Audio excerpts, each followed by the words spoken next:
بسم اللہ الرحمن الرحیم۔ ناظرین اکرام السلام علیکم۔ امید ہے آپ سب خیریت سے ہوں گے۔ روزانہ اسلامی واقعات سننے کے لیے ہمارے چینل کو سبسکرائب کریں۔ سلطان شمس الدین التمش بڑا نیک صفت اور اولیاء کرام سے بے پناہ عقیدت رکھنے والا اور احترام کرنے والا حکمران تھا۔ سلطان کی بڑے عرصے سے یہ خواہش تھی کہ شہر کے نزدیک پانی کا ایک حوض تعمیر کروایا جائے تاکہ شہر کے لوگوں کو پانی آسانی سے مل سکے، کیونکہ ان دنوں میں شہر میں پانی کی بہت زیادہ قلت تھی اور پانی کا حصول بہت مشکل تھا۔ ایک دن سلطان شمس الدین التمش کو خواب میں حضور نبی کریم صلی اللہ علیہ وسلم کی زیارت ہوئی۔ سلطان نے دیکھا کہ حضور صلی اللہ علیہ وسلم گھوڑے پر تشریف فرما ایک مقام پر کھڑے ہیں اور ارشاد فرما رہے ہیں، شمس الدین، اس جگہ پر لوگوں کے لیے پانی کا ایک حوض بنوا دو۔ اور صبح ہوئی تو سلطان نے فوری طور پر ایک خادم حضرت خواجہ قطب الدین بختیار کاکی رحمۃ اللہ علیہ کی خدمت میں روانہ کیا کہ میں نے آج رات ایک خواب دیکھا ہے، اگر آپ حکم فرمائیں تو خدمت میں حاضر ہو کر عرض کرو۔ خادم کی زبان یہ پیغام سن کر آپ نے فرمایا، سلطان سے جا کر کہہ دو کہ نبی کریم صلی اللہ علیہ وسلم نے جس مقام پر حوض تعمیر کرنے کا حکم دیا ہے میں اس مقام پر جا رہا ہوں، تم بھی وہاں پہنچ جاؤ۔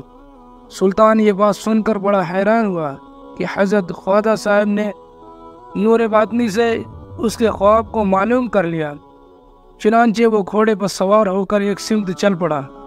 اسے راستے میں کسی نے بتایا، حضرت خواجہ قطب الدین بختیار کاکی رحمۃ اللہ علیہ فلاں مقام پر جلوہ افروز ہیں اور تمہارا انتظار کر رہے ہیں۔ سلطان تیزی سے گھوڑا دوڑاتا ہوا اس مقام پر پہنچ گیا۔ سلطان نے دیکھا کہ آپ نماز کی ادائیگی میں مشغول ہیں۔ نماز سے فارغ ہونے کے بعد سلطان آگے بڑھا اور آپ کے ہاتھوں کا بوسہ دیا۔ سلطان التمش نے جس مقام پر حضور نبی کریم صلی اللہ علیہ وسلم کی خواب میں زیارت کی تھی، اس جگہ پر گھوڑے کے پیروں کے نشان صاف دکھائی دے رہے تھے اور وہاں صاف پانی بھی تھا۔ چنانچہ سلطان شمس الدین التمش نے اسی جگہ پر حوض کی تعمیر شروع کرا دی۔ سلطان کا تعمیر کروایا ہوا حوض آج بھی اس مقام پر موجود ہے۔ حضرت خواجہ قطب الدین بختیار کاکی رحمۃ اللہ علیہ اکثر اس حوض کے کنارے عبادت الہی میں مشغول رہا کرتے تھے۔ سلطان الشورى حضرت امیر خسرو رحمۃ اللہ علیہ نے اپنی کتاب قرآن النازدین میں اس حوض کی بہت کچھ تعریف تحریر فرمائی ہے۔ اس حوض کے کنارے اکثر اولیاء اللہ مدفن ہیں۔ حضرت خواجہ قطب الدین بختیار کاکی رحمۃ اللہ علیہ اکثر اس حوض کے کنارے عبادت میں مشغول رہا کرتے تھے۔ اسی حوض کے کنارے حضرت خواجہ قطب الدین صاحب کا دربار قطبیہ آراستہ ہوتا تھا۔ درباریوں نے حوض قاضی حمید الدین ناغوری، خواجہ معین الدین دوز، شیخ بدر الدین غزنوی اور شیخ تاج الدین منور رحمۃ اللہ علیہ خصوصیت سے قابل ذکر ہیں۔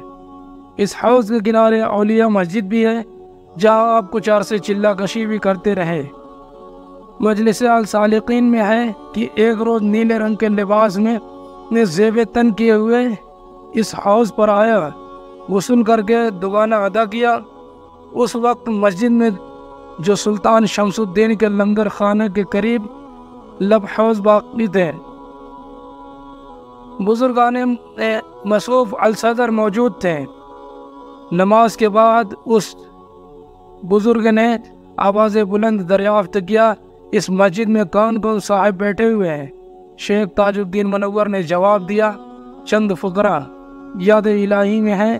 جو سوار نے کہا کہ میرا سلام حضرت خواجہ قطب الدین کاکی رحمۃ اللہ علیہ اور شیخ محمد عطا قاضی حمید الدین ناغوری رحمۃ اللہ علیہ کو پہنچائے اور ان سے کہہ دو کہ خادم خاص ابو سعید دمشقی نے سلام عرض کیا ہے۔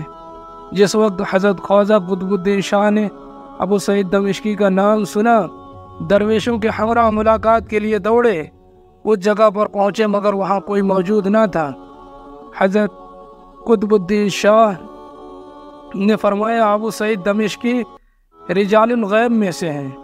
مزید ایسی ویڈیوز دیکھنے کے لیے ہمارے چینل کو ضرور سبسکرائب کریں۔ السلام علیکم ورحمۃ اللہ وبرکاتہ۔